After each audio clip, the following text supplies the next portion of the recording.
السلام عليكم ورحمة الله وبركاته. حبايبنا عاملين ايه؟ ان شاء الله يا رب تكونوا بخير. عاملين ايه بقى في البرد ده والشتا ده؟ ما يهمناش الشتا يا جماعة خالص. نقوم كده ونرمي الكسل والبرد ده ورا ظهرنا كده، ونشوف هنعمل ايه. الفيديو ده كان قبل السنة الجديدة بيوم. يعني زي ما انا قلت لكم تنظيفات الأوضة اللي فاتت، بحب كده انضف الشقة كلها قبل السنة الجديدة. يوم تقريبا يوم السنة الجديدة نضفت بقى الريسبشن، خليت ريحته رهيبة. طبعا كنا هنسهر بقى بالليل كده ونعمل شوية حمص شام بقى انا مصورهم لكم ان شاء الله، بقى انزلوا بعد الفيديو ده ان شاء الله. بما اني بقى المكنسة كانت بتشفط بقى وانا غسلاها معاكم، الفيديو اللي مش غاسلة معاكم المكنسة والسبنسر والبوتاجاز. برضو اللي ما شافش الفيديو يشوفه. المكنسة كانت نظيفة بتشفط كويس قوي.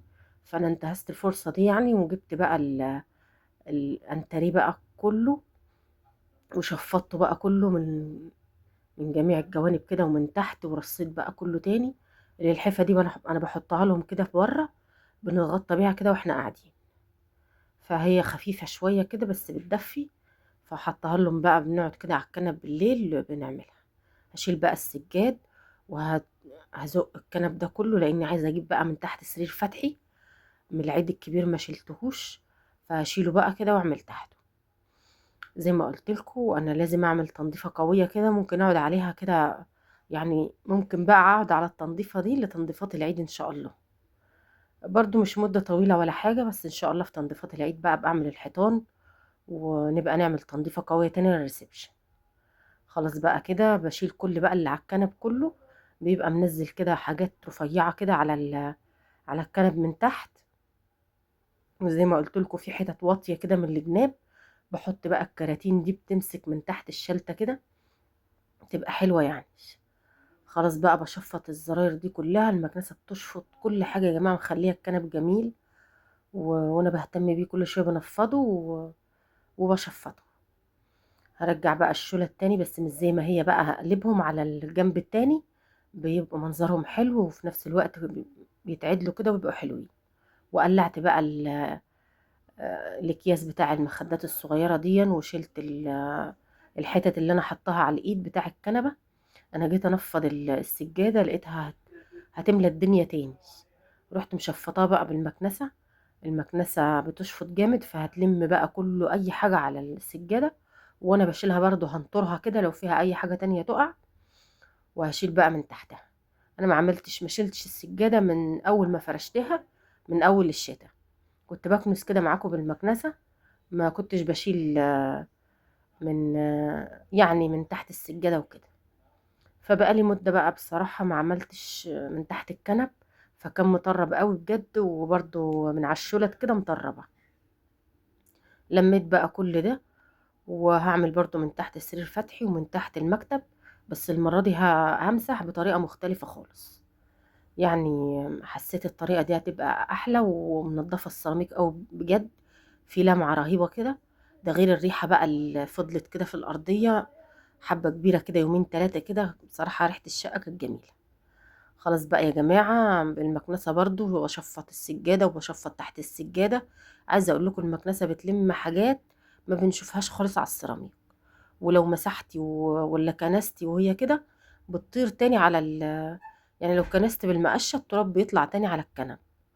وبرضو بيبقى في حاجات رفيعة كده بتيجي تمسحي بالشرشوبة، الشرشوبة بتتوسخ وما بتبقاش حلوة. عايزة اقول لكم البطانية اللي انا بشيلها دي تقيلة قوي. شلتها ونفضتها كويس كده، وهغير له بقى السرير. من ساعة ما غيرته تحس ان الدفاية نظيفة، بس هي بقى لها مدة. كفاية بقى عليها قوي كده. هلم بقى كله بالمكنسة وهشيل المرتبة. ما كنتش عملت تحت الكنبة دي، فحاسة ان انا يعني بشيل في رجلي كده وساخة. وبرضو لو نزلت المرتبة هتلم الوسخة دي. فشفطتها تاني، المكنسة بقى محطوطة جنبي كده، اي حتة بشيلها على طول. يوسف وعمر بقى مساعديني في الفيديو ده جامد. هشيل بقى كل تحت السرير ده، عشان بحس ان طول ما الحاجات دي تحت السرير وهي بتلم وساخة، فعلى طول بنضفها. هي شوية حاجات كده مش عايزة اكركب بيهم المطبخ، فحطهم بقى في علب كده والطبلية دي بنعمل عليها الكحك والبسكوت بقى في العيد. كل سنة وانتم طيبين يا جماعة ان شاء الله. ويعني موجودة يعني عندي بناكل عليها وكده، بس الشقة مني الشقة دي صغيرة، فانا حطيها بقى تحت السرير كده لما يجي وقتها. برضو الحتة اللي انا كنستها دي فاضية كده من جنب السرير، لما وسخة كتير فشفطتها. جبت بقى المناديل المبللة، الشباك ده مش عايز مناديل مبللة خالص، بس انا كنت مسحاه قريب نضيف. يعني هلم بقى التراب كله اللي في قلبه وبرمي المناديل زي ما قلت لكم. الفوطة بمسح بيها اي حاجة بتبقى عايزة تترمي، انما المناديل بجد بمسح بيها وبتحط يعني بتعمل ريحة حلوة في المكان، وفي نفس الوقت المنديل بيبوظ برميه على طول. خلاص بقى انا كنت مسحاه قريب فهو نضيف اصلا، فلميت في برضو يعني زيادة نظافة يعني، فلميت بقى التراب اللي عليه. دي بقى الطريقة اللي انا مسحت بيها. المنظف اللي انا قايله لكم عليه من فريدة بيروح بريحة الورد، فمخلي الشقة بصراحة رهيبة.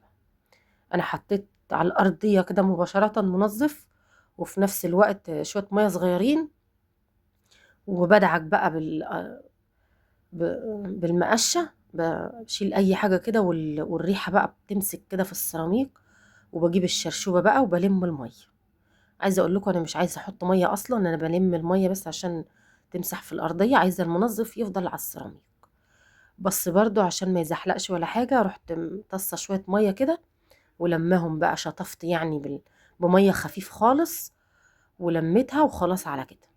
وهرجع بقى السرير مكانه واعمل الورق، واشد المكتب مكانه واعمل. يعني مش عشان ضيقة مش هنعرف نمسح، لا ادي المسيحة اهو قدامكم اهو، السرير جنبنا وبنمسح عادي. الطريقة دي جميلة قوي. عايزة اقول لكم قفلنا الشباك والستارة عشان الجو كان هوا، وقفلت بقى عشان ريحة الشقة كانت جميلة، وريحة النظافة كمان يعني مش عايزة اقولك.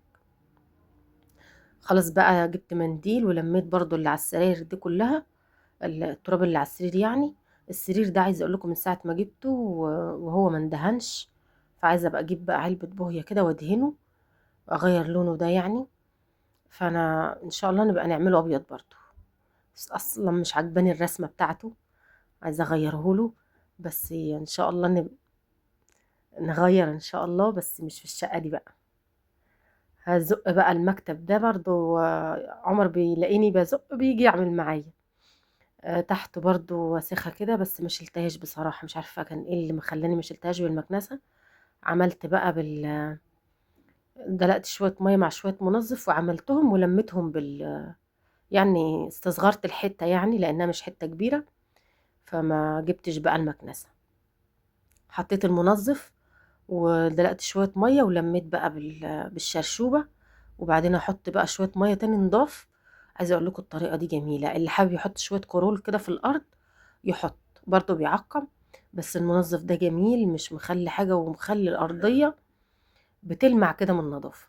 ده غير الريحة بقى يا جماعة. خلاص بقى، يا رب يجعلها سنة سعيدة عليكم، ودايما كده منظفين بيوتكم كده ومعمرينها بالخير. اللهم امين يا رب العالمين. هزق بقى المكتب مكانه تاني. لازم نعمل الكلام ده يا جماعة، لما بسيبه كده مدة بحس ان ريحة الشقة مكمكمة كده ولازم ان التراب ده ينشال على طول يا جماعة. خلاص بقى انا كنت منفضة المكتب وحاطة المفرش غيره يعني، بس نفضت بقى بالفوطة كده، نفضت الكتب دي والحاجات دي لو عليها تراب. هحط بقى حطينا السرير، رجعنا كل الحاجات اللي تحته تاني والملة، وحطيت بقى المرتبة وعدلت الكفر بتاعها ده، وحطيت له بقى دفايه جديده. عايزه اقول لك عمال يقول لي ما تحطيش ام ورد دي، فقلت له لا، هحطها لكم، هحطها لك عشان احط الساده عندي. خلاص بقى كده الدفايه دي قديمه جدا يا جماعه من ساعه ما طلعوا، بس جميله ومحمله زي ما هي. الحاجات القديمه برضو يعني مش قديمه، الحاجات الاصليه متينه. همسح بقى تحت الكنبه دي عشان ارجعها، اللي هي بتبقى نحط في وش السرير دي. بحط الغطايه نص، مش غطايا يعني، نقطتين كده في قلب الغطايا وبحطهم في الارض وبمسح. عايزه اقول لكم انا جربت ان انا عملت كده، لا بالمقش احسن. انا حطيت وعملت بالشرشوب على طول، لا اما بدعك كده المنظف بالارض بحس الريحه بتبقى احلى. وبتوزعي كويس المنظف في الارض يعني. عمر بقى فض الترابيزه دي، وبقى لي كام يوم ما مسحتهاش، فعامله تراب جامد. عايزه اقول لكم غيرت منه، وفتحي قعد يقول له ما نضفتهاش، بس انا ظبطتها يعني. المناديل بقى زي ما قلت لكم بيمسح وبيرميها، ما فيش حاجه. وعمر بقى ربنا يخلي لكم ولادكم يا جماعه. وانا بمسح هو قال لي انا هعمل لك الترابيزه دي عشان تعملي تحتها، قلت له ماشي يا عمر. خلاص بقى كده يا جماعه، مسحت بقى بمسح تحت الكنبه وانضفه، واحط وتاخر الكنبه مكانها تاني عشان اعمل تحتها. بحط برضو المنظف في الارض، وبحط شويه ميه وبدعك بقى بالمقشه. هو ده اللي انا عملته، لان الوزره دي كانت لازم تنضف. وبحك كويس قوي الوزره دي بالمقش. عايزه اقول لكم مفيش احلى من كده نظافه. انا مبسوطه قوي اليومين دول، عملت كل حاجه. لما اجي اعمل في رمضان بقى، يعني قبل رمضان ان شاء الله، مش هيبقى تقيل عليا في النظافه كده، يعني هعمل برضو كده. هنضف كويس بس مش هيبقى تقيل عليا، يبقى كله نضيف. شايفين بقى مني هي عليها تراب، بقى لها كام يوم ما اتمسحتش فمجيرت منه. فلا انا هاخد المنديل بقى واظبطها كده. وفتحي كان عمال يقول له كده انت مش عارف تعمل، فزعله بصراحه. انا هاخد المناديل بقى واظبطها. بخلص بقى تحت الكنبه دي وازقها، وهزق الترابيزه دي تاني عشان امسح تحتها.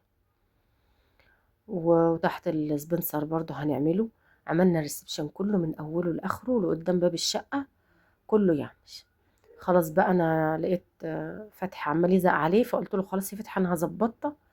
ومسحتها بقى وكده وخلاص يعني. مسح تاني يعني مش حكايه. بس بقى كده برضو من تحتها بقى لي كتير ما عملتهوش. نضفناه بقى تحتها كده، واحط شويه ميه ونعمل بقى بالمقش. ويا رب الفيديو النهارده يكون عجبكم يا جماعه. ما حطيتلكوش حاجه معاه لان هو بجد طويل. فكفايه عليكم بقى كده تنظيفات اول السنه. ويا رب يجعلها سنه سعيده عليكم كلكم يا رب. ويملى بيوتكم بالخير زي ما قلت لكم. وكل سنه وانتم طيبين. ومش عارفه اقول لكم ايه، والله ربنا يخليكم ليا ويدومكم نعمه في حياتي ان شاء الله. هزق بقى الترابيزه دي مكانها. وهنعمل تحت السبنسر ده المنظف اللي انا كنت جايباه عامله بيه الاوضه. عايزه اقول لكم جميل. وعامل ريحه حلوه قوي في الريسبشن. زق بقى الكنبه دي، هما كنبتين كده، واحده كبيره وواحده صغيره.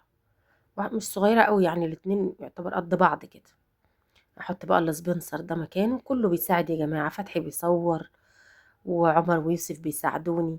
ربنا يخليلكم ويلاتكم يا رب. خلاص بقى شايفين التجيره اللي في السيراميك من المنظف. لا بجد المنظف ده جميل وحلو قوي بجد. خلاص بقى هعمل بقى قدام الشقه. انا كنت عاوزه اعمل تحت الجزامه وتحت البتاع ده اسمه ايه، التسريحه اللي محطوطه دي، بس انا عامله تحتهم قريب يعني، عارفه ان تحتهم نظيف. فمش عذاب بقى وخلاص عاوزه ازق وخلاص، لا هم تحتهم نظيف. عملت بقى قدام الشقه دي، وكترت في المنظف شويه قدام باب الشقه عشان يدي ريحه حلوه. الحته دي كلها كده يعني في باب الشقه، فلازم انا انضفها كويس. وانا بمسح هناك برضو عمر بيفرش هنا السجاده. شايفين بقى جمال السجاده بعد ما اتشفطت بالمكنسه. عايزه اقول لكم المكنسه دايما يا جماعه امسحوها ونشفوا يعني. اغسلوا الكيس، اغسلوا العلبه. بتشفط معاكم جامد وبتبقى حلوه قوي بجد. بيظبطوا بقى كده هما، وانا بمسح بقى الحته دي. هخلص بقى كله لغايه الحمام كده. وهدلق بقى الميه المسيح ما فيش ميه يعني، اللي انا عصره بيهم الارضيه دول في الحمام، في القعده يعني. وهشطف بقى الحمام بالمره. ما عملتوش معاكم يعني، بس انا خلصت بقى كله.